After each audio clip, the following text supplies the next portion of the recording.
Kristo. Doon binanggit niya po mga kapatid, yung Christ's return is a reality and not a fiction. Sabi niya, naniniwala ba tayo ng mga kapatid? Yun po ang sinasabi ng Biblia kanina, di ba? Na ang talagang pagbabalik ng ating Panginoon ay sigurado. Sabi niya dito. Hindi po ito haka-haka, sabi niya kanina, o hindi po ito isang fairy tale.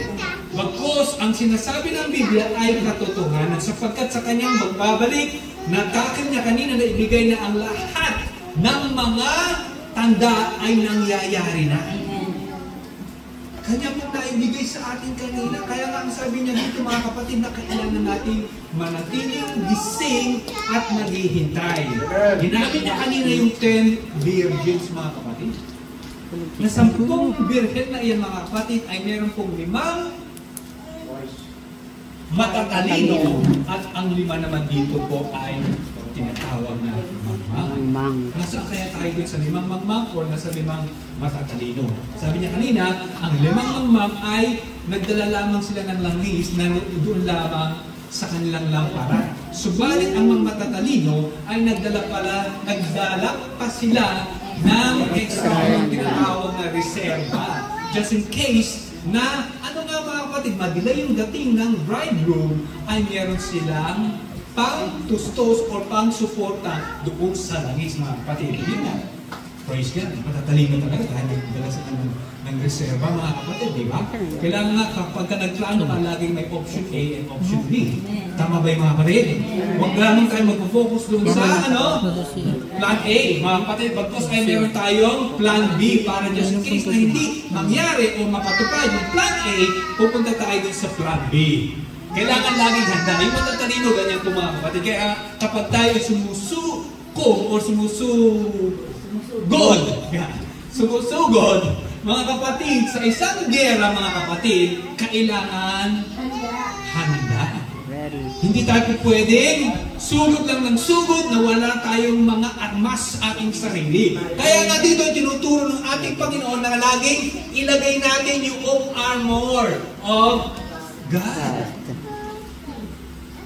Para kahit anumang pakana na kalaban na kanyang dadalhin o ating makakaharap ay wala siyang puwang. Dahil tayo ay laging handa sa atin. Handa ba tayo mga kapatid? Palakpakan natin ang ating Panginoon. Kaya nga po sa pagbabalik ng ating Panginoon, sabi nga, dahil yung mga 10 naghintay, hindi nila alam kung anong oras eh. Ganon din sa pagdating ng Panginoon. Ang pagdating dito ng ating Diyos ay parang isang magnanakaw na hindi natin alam. Kaya nga po yung bridegroom, sa paghintay ng 10 virgin na yan ay hindi nila alam na kung ano ang oras ng kanyang pagdating. Kaya nga po sa kanyang pagbabalik, kailangan manatili tayong handa. Lagi tayong gising. Okupado tayo hanggang sa kanyang pagbabalik. Kailangan lagi tayong okupado sa kanyang pagbabalik. Sa ating pagiging okupado mga kapatid, kailangan meron tayong tinatawag na yung bunga ng Espiritu. O kaya ay maging magpagtiis. Alam niyo ba yun? Be patient, sabi ng ating tagapagturo, mga kapatid, dahil hindi natin alam kung kailan talaga. Pero yung mga sign na sinasabi sa Biblia, yung war of rumors, yung bansa laban sa bansa, yung kapatid laban sa kapatid, ay nangyayari na po iyan mga kapatid. Kaya nga po, sabi niya dito kanina, sino ba yung mga kukuhanin ng ating Diyos sa pagtulog ng trumpeta? Pagkatulog, yung udyak ng trumpeta, yung trumpeta na yun ay yung tulog ng tagumpay. Pagtulog kaya ng mga kapatid sa isang kisap mata, ay sa isang kisap mata, yung quote na sinasabi niya mga makasama ba tayo dito? May mga namatay na, subalit sabi ng Biblia na sila ay bubuhayin din ng ating Panginoon para na mamapasano doon mga kapatid. Praise God. Kaya mag-ingat po tayo sa Antichrist. Magaling siyang gumawa ng mga kaya niya gawin yung ginagawa ng Diyos. Yun ang kanyang sabi. Kasi siya yung kaya kanyang ilihis. Sabi niya, ang makikita lamang natin dito, makikita natin sa Antichrist na hindi ang Diyos ang kaligtaas bagkus yung kanyang sarili. Kaya dito, mga kapatid, kaya ang title po ng ating mensahe ay He that willeth sow is wise, mga kapatid. Kung bago tayo, sabi ng ating tagapagturo, kailangan ibahagi din natin yung salita ng ating Panginoon. Hindi lamang tayo mananating lamang sa isang upuan para hintayin yung pagdating ng ating Panginoon. Di ba? Palakpakan natin ang Panginoon. Kasi kailangan natin gawin busy yung ating sarili. Okupado tayo sa ating Panginoon. Praise God. Kaya nga po dito, He that willeth souls is wise. Kaya nga po, wise ba tayo mga kapatid? Wise ba tayo ng matatawag mga kapatid na ginagamit natin yung ating oras para sa ating Panginoon? Alam ko na ang bawat isa ay meron naman kong trabaho mga kapatid. Pero mga kapatid, ang sabi nga doon sa napanood ko na video tungkol sa mga Pilipino na tayo yung pinagkalooban ng Panginoon na makakabahagi ng salita. Makikita mo na OFW sila subalit, kadadala nila yung salita ng ating Panginoon. Yung nagbabahagi ng salita. Hindi lamang tayo nagpunta rito sa lugar ito, sa ibang bansa, mga kapatid, dahil sa trabaho bagkos ay daladala pa rin natin ang ating Panginoon na ibahagi po sa ibang mga tao. Amen? Nabibless niya ako dun sa isang Pilipina na naging isang personal PA ng isang prinsipe o hari. Ewan ko na ano po yun, na nakita nyo or nabasa ninyo sa social media na ang hari or yung prinsipe na pumunta ng ibang bansa para magpatingin ng kanyang sakit. Ang daladala niya lamang ay yung kanyang personal na life na nurse. Subalit sa pagpasok niya sa ospital, mga kapatid, ay hindi po pwedeng pumasok ang iba, maliban na yung pasyente lamang. Subalit ang sabi ng prinsipe, sa isang doktor, pwede mo bang papasukin yung aking alalay na siya lamang, mga kapatid. So dito po natin nakikita, nagiging proud ako tulad dahil sa mga Pilipino na ganyan mga, yung katayuan. Sabi nga, hindi mo ma-explain sa wikang English ano yung ginagawad sa Tagalog? Limutan ko naman ito. Yan. Malasakit. Yung word na malasakit. Yes. Pero yung malasakit, mga kapatid, kasi praise God, ang Pilipino lamang. Tama ba? Pilipino lamang po pwede gumawa niya ng malasakit. Ibang tao, mga kapatid. Amen. Kasi kapag tayo ay narito, itinuturing na rin ating pamilya yung ating mga kasama sa ating pamilya. Kasi ito yung way, mga kapatid, na kailangan din natin silang mawin para sa ating Panginoon. Kinukuha natin yung kanilang mga kapatid, yung kanilang tiwala, yung kanilang kalooban. Kung tayo ay magpapakita rin ng magandang pag-uugali sa kanila. He that winneth soul is wise. Sabi nga, hindi pwedeng apurahan yung pag-win ng soul. Kailangan may, pagtitiyaga at pagtitiis, mga kapatid. At sa pag-win ng soul, mga kapatid, kailangan, well-versed ba? Well-equipped? Or kailangan alam mo rin yung iyong sasabihin. Kaya nga ang sabi ng Panginoon dito sa Matthew 10:16, behold, I send you forth as sheep in the midst of wolves. Be therefore wise as a serpent and harmless as doves, mga kapatid. Ano ba yung merong katalinuhan ng isang serpent, mga kapatid? Yung ahas. Kasi yung ahas, sabi na dito mga sa Matthew 10:16, behold, I send you forth as sheep in the midst of wolves. Tayo mga kapatid, bilang mga tagasunod ni Kristo, ay ipadadala niya doon sa gitna ng mga lobo. Be therefore wise as serpents and harmless as doves, mga kapatid. Be wise like a serpent.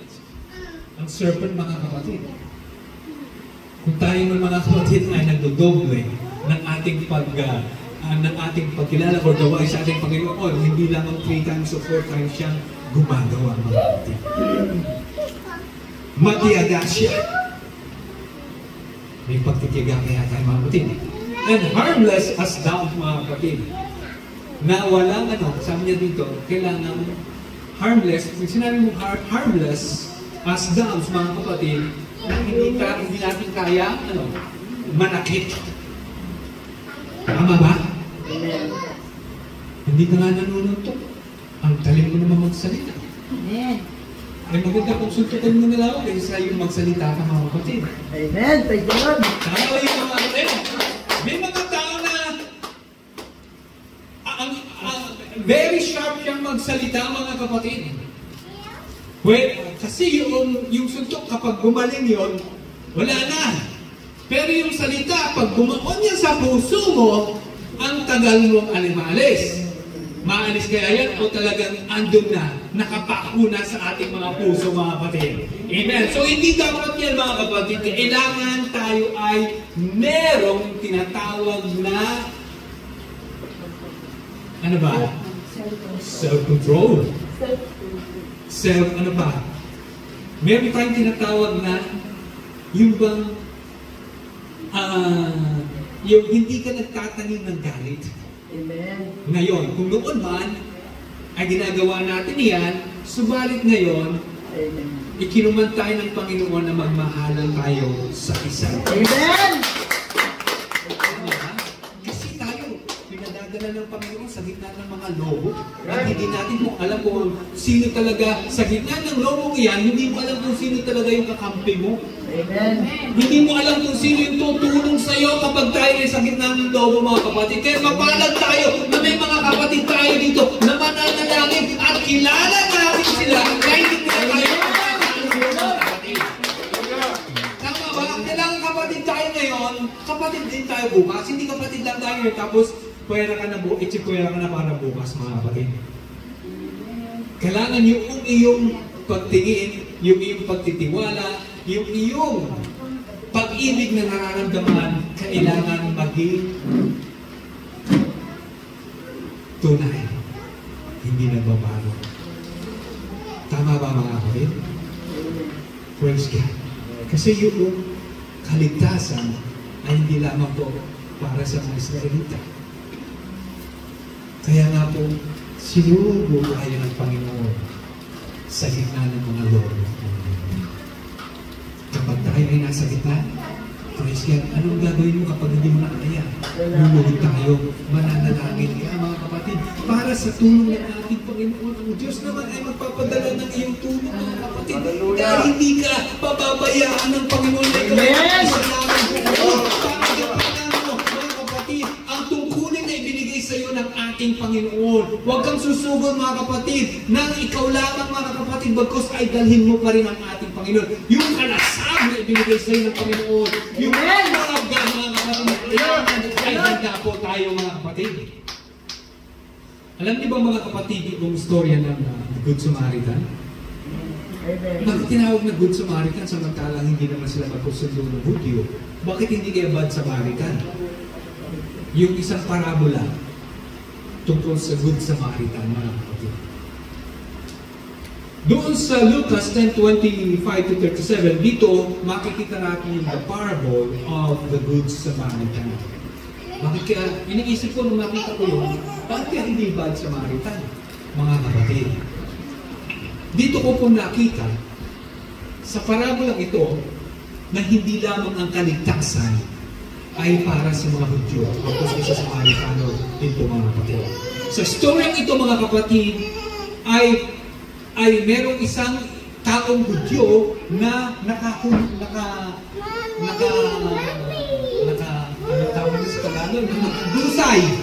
sa daanan, mga kapatid, na kung saan ay halos mamatay na siya. So doon sa Hudyo na yan, merong priest at Levita na dumaan.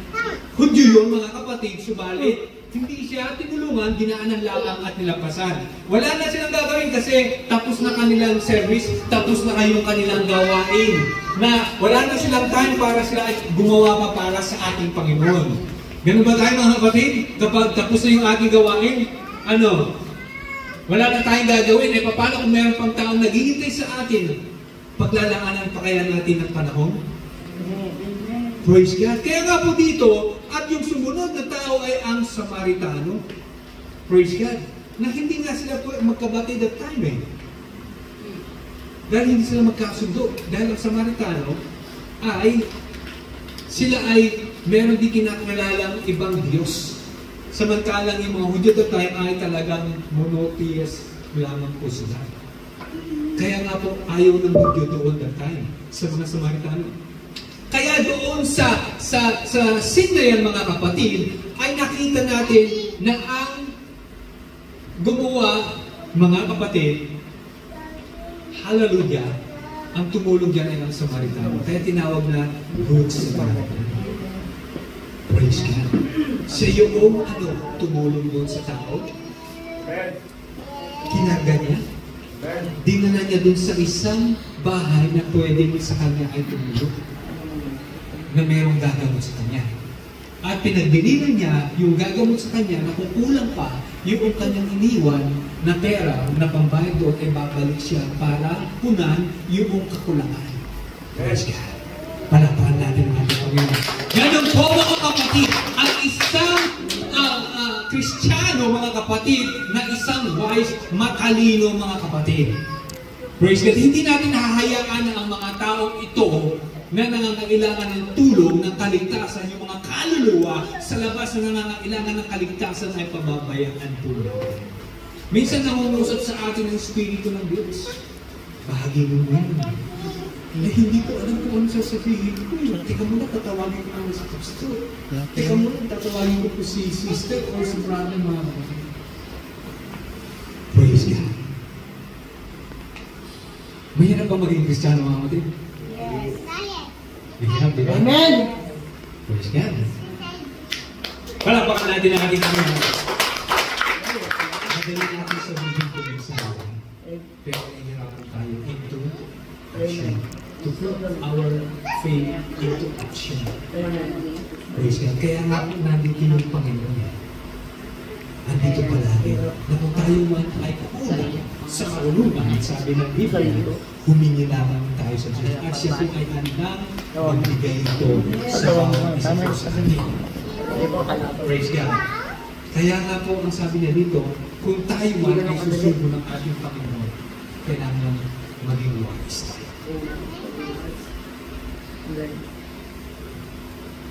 Kapag tayo ay nagbabahagi, sabi nga, sa verse 22 ng Matthew 10, at kayo'y kapupuotan ng lahat ng mga tao dahil sa aking pangalan.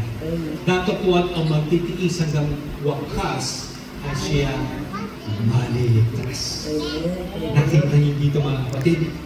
Ang mananatiling tapat hanggang wakas ay siya maliligtas. Mapupuot na tayo ng tao. Amen! Dahil sa nakita niya yung liwanag sa atin. Ayaw ng tao mga kapatid na sila ay madala natin doon sa kanilang. Gusto ng tao manatili doon sa dilim. Dahil doon mga kapatid ay nasisiyahan yung kanilang laman. Amen. Masiyahan na tayo ngayon. Happy ano daw nito? Happy now? Pay later. Pay later. Ganun ba mga kapatid? Parang credit card lang yan eh, di ba? Sabi nila. Enjoy now and... Supper later. Sabi? Supper later. Supper later. Palapakan natin ang ating Panginoon. Kaya ang sabi dito ng ating Panginoon sa verse 22 ng Matthew chapter 10, kayo'y kapupuotan ng lahat ng mga tao dahil sa aking pangalan. Datapwat ang magtitiis hanggang sa wakas ay siyang maliligtas. Ito yung sinabi ng Panginoon sa mga apostol at maging sa ating mga kapatid. Kaya wag tayong magiging duwag kung kauputan man tayo ng mundo dahil sa pangalan ng ating Panginoong Hesus. Sapagkat kailangan ang salita ng Panginoon ay laging nasa ating puso. Dito nakadambana o nakalagay sa ating mga noo para nakikita ng tao na kung sino talaga ang ating sinasamba, mga kapatid. Praise God! Hallelujah! I'm checking. Praise God! Sa verse 32, sabi niya dito, kaya ang bawat kumikilala sa harap ng mga tao ay kikilalanin ko naman siya sa harap ng aking Ama na nasa langit. Datapuan, ang sino mang sa aking magkaila sa harap ng mga tao ay ikakaila ko naman siya sa harap ng aking Ama na nasa langit. Okay. Ang liwanag pala ng mga kapatid. Ay kung papiliin kaya tayo, mga kapatid, iPhone, ano ang latest na iPhone? iPhone 16 o Biblia? Biblia. iPhone 16 o Biblia? Ayol. Sabi nga kapag ang unggoy, bigyan mo ng ginto at saka saging, anong pili ng unggoy? Saging. Mga tao. Ang mga tao, pili mo ng pera at saka pera at saka ano pipiliin mga kapatid? iPhone at saka pera. Pareho. Ang tao, sabi nga ng isang businessman na papiliin mo siya ng pera o yung pera o business. Ang pipiliin ng mahirap, ang mga tao, pipiliin yung pera. Hindi niya pipiliin yung business, mga kapatid. Parang gano'n lang mga kapatid, ang pipiliin nyo? Pera o business? Business para sa ating Panginoon o pera na pangsamantala lamang, mga kapatid? Yun ang tanong ngayon eh. Kailangan kasi sa business na yan, yung pera na yan, kapag tayo ay natuto sa ating business na yan, ibibigay ng Panginoon yan sa bawat sa atin. Kapag sinunod natin yung sinasabi ng Matthew 6:33 na ang sabi niya dito, seek ye first the kingdom of God and His righteousness, and all these things shall be added unto kanino? Atin, mga kapatid, palapakan natin ang ating Diyos. Kaya dito kailangan, pagsumikapan natin, hanapin ang kaharian ng Diyos. Amen. Di ba? Tama ba mga kapatid? Amen. Bato-bato sa langit ang tamaan, magalit ng mga kapatid.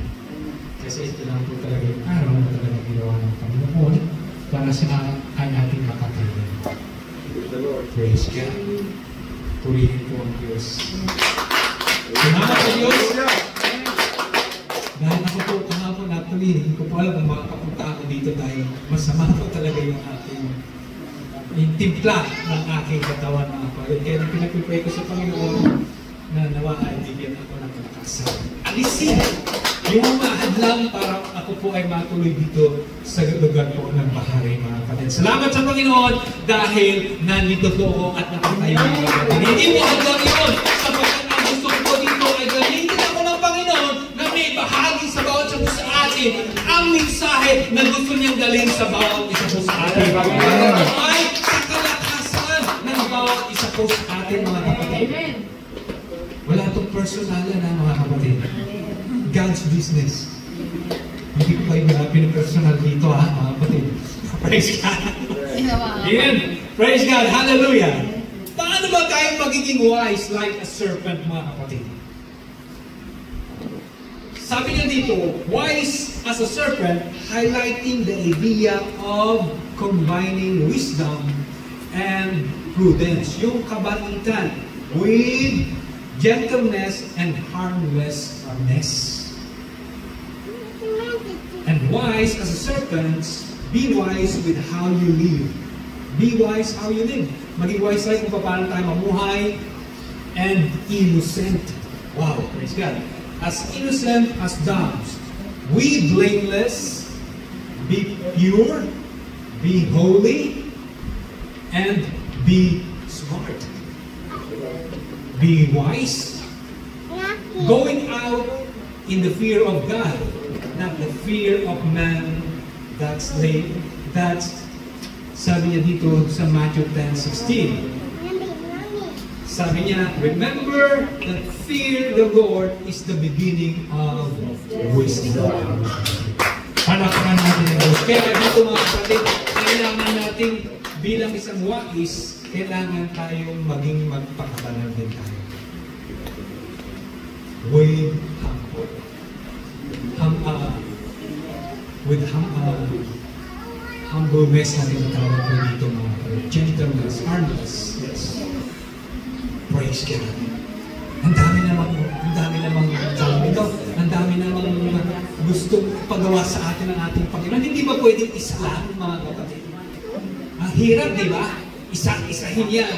Subalit dito na pinakikita ng Panginoon kung paano natin talagang ituwid yung ating buhay bilang mga Kristiyano. Dahil, alam nyo, sa labas, tayo yung Bibliang binabasa ng taong nasa labas. Kaya mag-ingat tayo sa salita, sa kilos, at sa ating mga gawa. Huwag nawang mangyari sa atin na sasabihin ng iba, Kristiyano ba yan? Bakit nakikita ko doon? Meron siyang dala-dala kasamang iba? Amen! Palawakan natin ang ating mga Kristiyano ba yan? Bakit nagsasalita siya ng against sa Diyos? Kristiyano ba yan? Bakit, nakikita mo na andun pa, gusto ba dito yung sugalan mga kapatid? Andun nakaupo, mga kapatid. Di ba mga kapatid? Ang sakit mo, di ba? Amen! Hindi tayo wise. Mangmang tayo yan. Wise as a serpent, sabi na dito mga kapatid. Kaya nga po, ang sabi dito, kailangan maging, kung tayo man ay kinukorek, ng ating mga pastor, ng ating mga kapatid, tagalan natin. Huwag tayong patigas. Dahil tama yung sinabi ni Jesus na, love ka na eh. Ayaw ka niya na ikaw ay magpapagawa. Ginagamit ka lang ng Panginoon para tayo po ay matuwid sa ating mga ginagawang mali. Huwag nawa tayong magaya sa sinasabi ni Bruce Lee. Meron niyo si Bruce Lee? Yung martial arts artist. Sabi niya dito, do not correct a fool or he will hate you. Correct a wise man and he will appreciate you. Tama ba yung mga ulit? Kailangan maging wise tayo at hindi tayo tinatawag na hangal mga kapatid. Kasi minsan yung mga hangal pa, siya pa ang merong tama po mga kapatid. Praise God. Amen? Sino ba yung mga merong tinatawag na mapagpakumbabang puso ay sila pa yung mababait? Tama ba mga kapatid? Kaya patayin natin yan sa ating mga sarili. Kaya nga, the fruit of the righteous is a tree of life, and he that winneth soul is wise, mga kapatid. Praise God.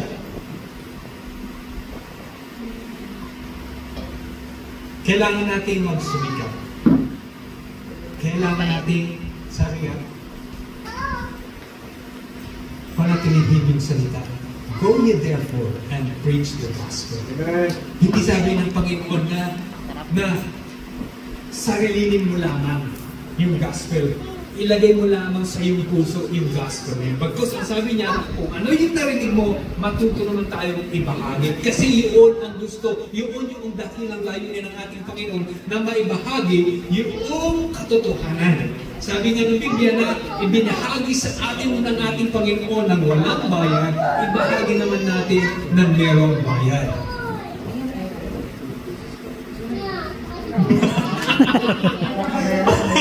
Panampakan natin ang ating Panginoon. Tama ba yun? May bayad? Wala. Gising pa kayo. Kala ko tulog na kayo mga kapatid. Praise the Lord! Panampakan natin ang ating Panginoon. Kala ko natutulog na kayo mga kapatid. Kaya nga po, walang bayad. Walang bayad. Kasi yun yung pag-ibig ng ating Panginoon. Sino ba yung nagpapabayad? Ang daming mga mayayamang preacher dyan mga kapatid. Agree ba kayo mga kapatid? Amen. Nagpapabayad sila eh. Hindi ba natin pwedeng sabihin yung mga anti-Christ? Pwede ba natin sabihin yun? Kasi maraming mga anti-Christ namumuhay sa kasalanan, mapagpanggap. Amen. Nagbabahagi din sila ng salita ng Diyos. Alam nila yun eh. Pero nagpapabayad sila. Amen. Kaya makita niyo yung mga great preaching na sinasabi ko sa social media. Kilala niyo ba si Benny Hinn? Dati nag-bless ako din. Kung malaban ko mga kapatid, yaman-yaman na pala niya. May helicopter pa. Eh si ano? Si Tubuloy. Kilala niyo po ba siya? Palakpakan natin ating Panginoon. Well, no comment naman po kay Tubuloy. Alam ko mayaman siya. Alam ko kung totoo naman po narinig natin sa social media. Tama ba? Amen. Ang ayaw ko lang sa kanya, kiniklaim niya siya yung salita. Gusto niyang akuin na siya yung nagsalita kung anong sinasabi ng ating Panginoon sa Kristo. Hindi naman tayo mangmang para sundin siya mga kapatid. Bakit ang daming tao mangmang at sumusunod yung sinasabi niya? Eh ako ang nagsalita na dapat sundin mo ako. Kung hindi mo ako susundin, hindi ka magkakaroon ng buhay na walang hanggan. Hindi ka makakarating sa langit. Wow! Bigat nun mga kapatid. Hindi mo naman. Kailangan yung glory ng Panginoon sa Kanya lang yun. Hindi kailanman ibinahagi niya sa kanino man. Sa Diyos po lamang yan. Wala tayong karapatang para i-claim yung glory ng ating Diyos. Palakpakan natin, Lord! Kaya bilang mga matatalino, mga kapatid, alam natin yung sinusunod natin. Alam natin yung sinusunod natin. Sapagkat ang sabi ng Biblia na malalaman at makikita mo lamang ang lingkod ng Diyos sa pamamagitan ng kanilang bunga. Mabigat po. Kaya nga po yung Proverbs na binasa natin dito, ito po ay wisdom ni Solomon na ibinigay sa kanya ng ating Diyos. Pinagkumpara sa Proverbs na ito, Proverbs 3 mga kapatid, sa whole chapter na yan ng 11, ay makikita po natin na pinagkukumpara yung masama sa mabuti mga kapatid. Kaya nga po sa mabuting tao mga kapatid, sa mga matatalinong tao, wise tayo mga kapatid, kung tayo man ay merong maakit na kaluluwa sa ating Panginoon sa Kristo. Dahil ito yung dakilang layunin ng ating Diyos. Ma-preach natin yung Great Commission ng ating Diyos mga kapatid. Ang sabi niya dito sa Matthew 28, 18-20, at lumapit si Jesus sa kanila at sila'y kaniyang kinausap na sinasabi ang lahat ng kapamahalaan sa langit at sa ibabaw ng lupa ay naibigay na sa akin. Dahil dito, magsiyaw nga kayo at gawin ninyong mga alagad ng lahat ng mga bansa na sila inyong bautismuhan sa pangalan ng Ama, ng Anak at ng Espiritu Santo, at ituro ninyo sa kanila na kanilang ganapin ang lahat ng mga bagay na inuutos ko sa inyo. Kaya wag mong akuin or wag mong ang tawag dito, yung wag mong pag-interesan, sarili mo lang yan. Sabi niya dito mga kapatid, at naituro ninyo sa kanila, sa kanilang ganapin ang lahat ng mga bagay na inuutos ko sa inyo. May command pala ng ating Panginoon yan, di ba? At narito, ako'y sumasa inyong palagi hanggang sa katapusan ng sanlibutan, mga kapatid. Kaya, ang gagawin natin na yan. Praise God.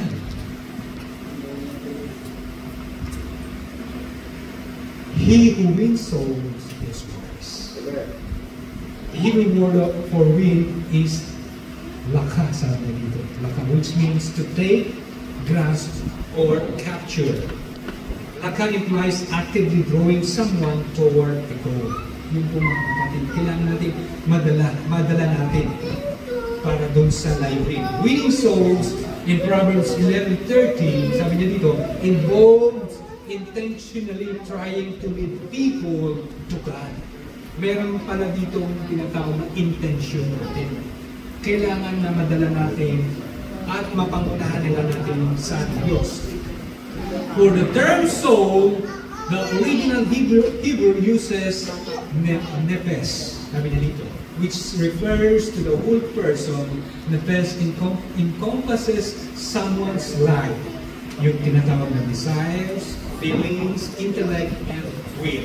Yun po yung soul, mga kapatid.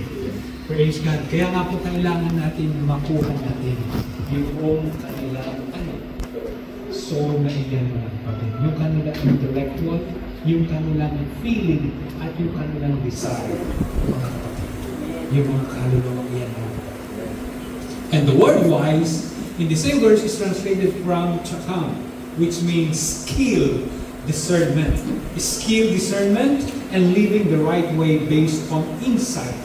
Biblical wisdom includes both gaining spiritual understanding and using the divine ways to inform and guide daily action, mga kapatid.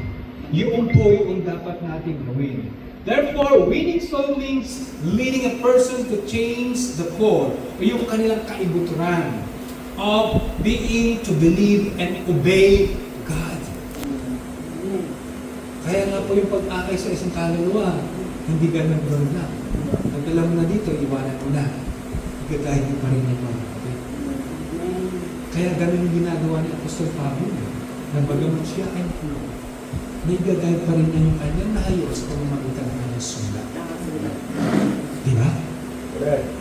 Kaya nga po ang sabi niya dito, this winning of a soul impacts the whole life, a complete transformation and change of direction.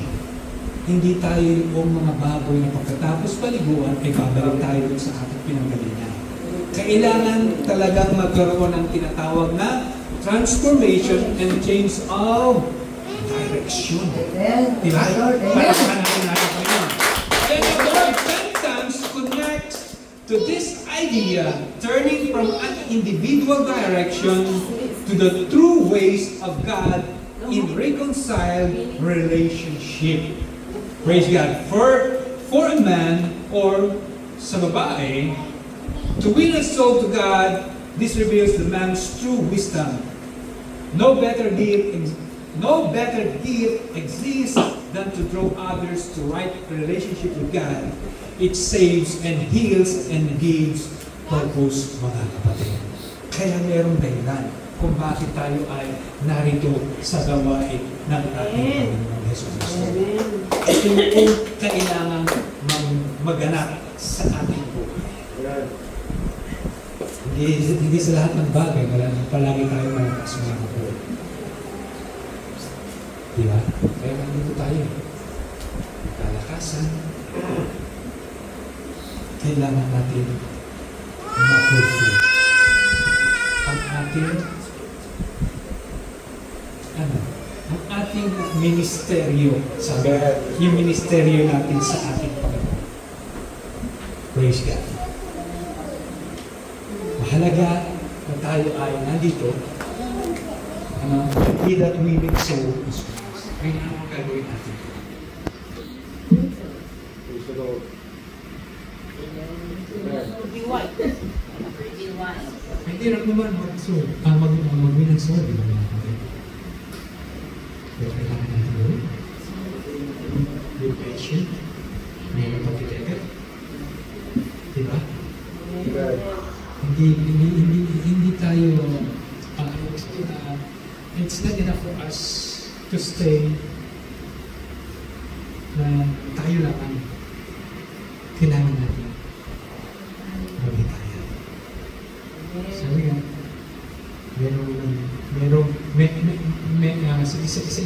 sabi nga ko sa Biblia na si Pablo ang nagtanim, si Timoteo ang nagdilig, at si Pedro ang yung nag-alim. So may kanya-kanya po tayo ministeryo. May kanya-kanya po gampanin na inatang ang ating Panginoon sa bawat isa po sa kanila. Kaya nawa ang bawat isa ay maging matatalino. Tama ba? Hindi tayo perfecto mga kapatid. Subalit, narito ang Diyos para tayo ay tuwid sa ating ginagawa. Kasi tayo sa ating mga kahihingan at mga kapatid. Amen. Praise God. Palakpakan natin natin. Diyos, tayo po natin ito ngayon.